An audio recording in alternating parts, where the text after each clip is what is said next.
L'Afrique est sur le qui-vive. Elle ne devrait pourtant pas puisqu'elle est riche de sa pharmacopée.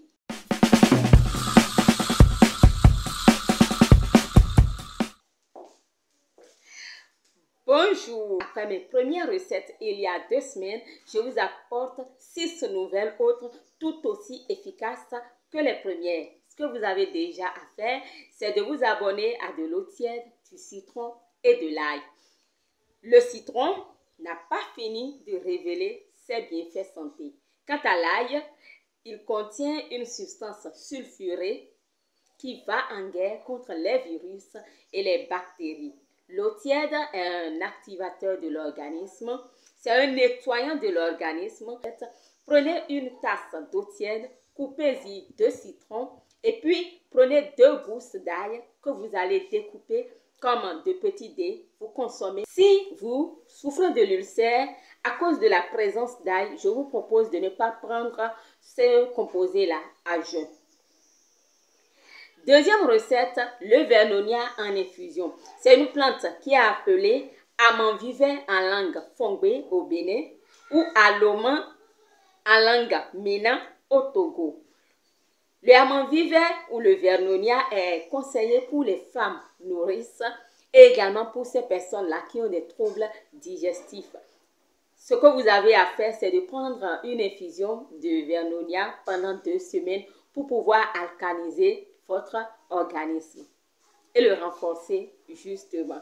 Troisième recette, les feuilles de Nîmes. Les Nîmes sont citées pour faire partie de la fabrication de la chloroquine étant le traitement actuel contre le COVID-19. L'information, qu'elle soit vérifiée ou pas, des spécialistes comme des profanes conseillent les feuilles de Nîmes en infusion. Quatrième recette, le quinqueliba, toujours en infusion.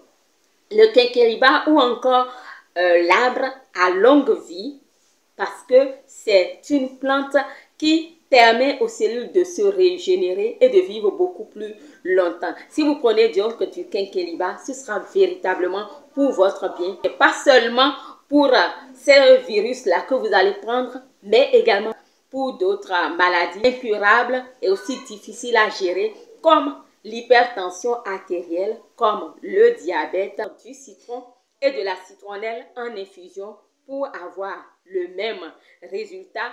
Et aussi, vous pouvez prendre du gingembre et de l'ail dans de l'eau tiède.